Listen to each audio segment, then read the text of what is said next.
Okay, so the one thing that I get asked about a whole lot in the clinics I do is my single stroke roll and how I do it and how I've practiced it and how I've gotten it to the point where it is. Well, in order to explain this, I need to sort of separate some stages of the development of this as it was taught to me. So the first thing I did when I started drum lessons was basically learning how to hit just from the wrist, so with no help from the fingers.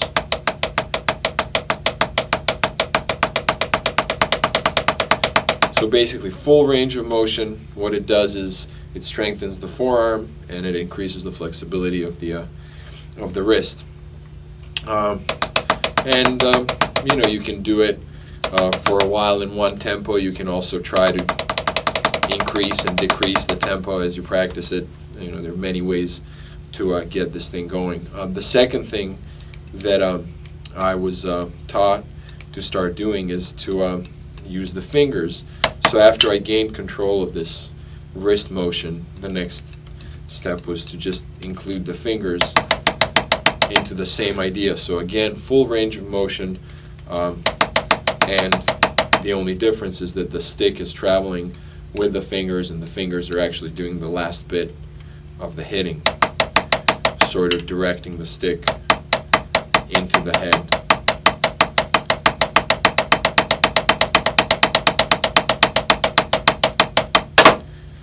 The next thing after that was to realize that any surface, or most surfaces on your drum set, some more and some less, have the capacity to rebound the stick back once the stick was thrown at the surface. So basically, this includes letting the stick fall down along with the wrist, and then leaving the wrist in the position where it ended the motion, but letting the stick come back up. This is a little counterintuitive, and it takes a little while to get used to, because it's kind of strange to have the wrist in the position down and the stick back in the position where it started from. But once you get it, you'll be glad that you got it, because the rebound is a truly amazing property of a drum head, and it really helps us navigate and manipulate the sticks. Now, with all those things in mind, there was one more element to add to all of this. We talked about the wrists, we talked about helping with the fingers in the wrist stroke, we talked about having the rebound. The last thing I want to talk about is the finger control. And for this, the first thing I did was an exercise in which I held the stick like this, so with the thumb in between the groups of two fingers, right? We have two up here and then two down here.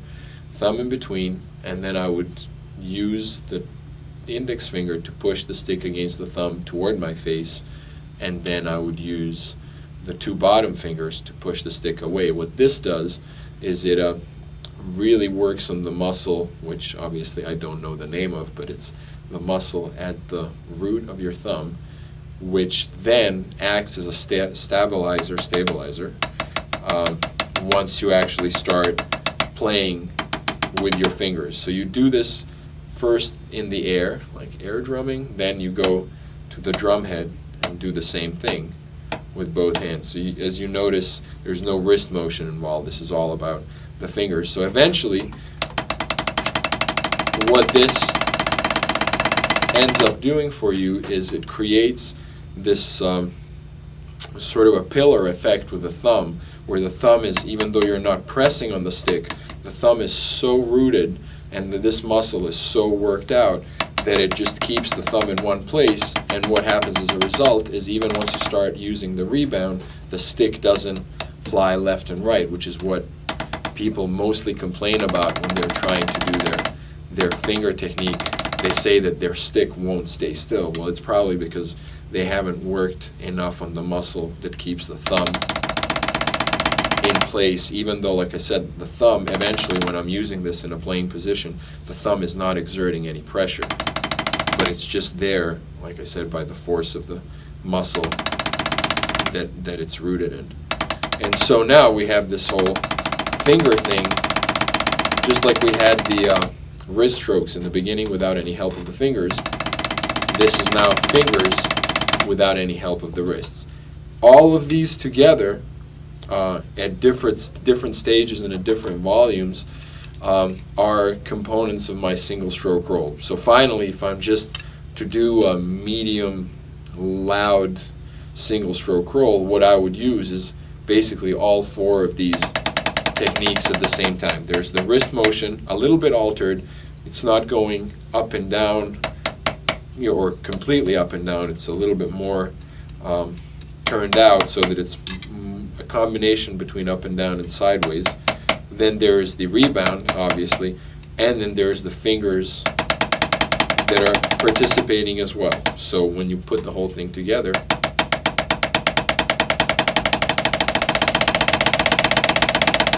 it sounds like that. If I need it to go really quiet, then I'll eliminate the wrists and just use my fingers. This is great for lower volumes and maybe playing just on the snare.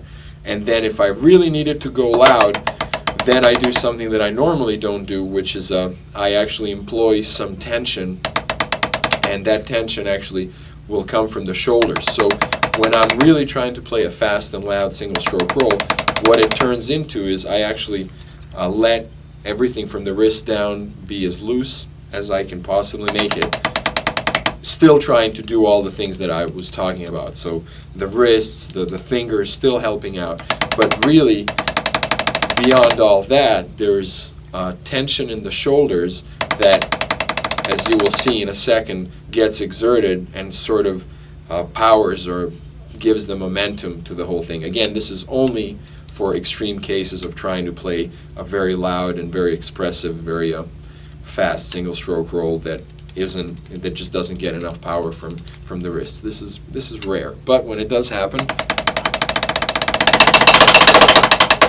so there it is. It's the shoulder momentum and the shoulder tension, and of course I'm trying to approximate the rim shot sound, which this pad actually does quite nicely. So it may not be pretty to watch, but it definitely sounds really good on the drum set. Like I said, it's not my everyday practice or all the time practice to get tense about anything that I'm playing, but in this case, as we're working with something extreme, I think a little controlled tension can't hurt. For more on this kind of stuff and getting really specific about technique, please do check out my DVD, Where I Come From, which is now on Alfred Publishing, and it's available worldwide. Just go to alfred.com and you'll figure out where to find it.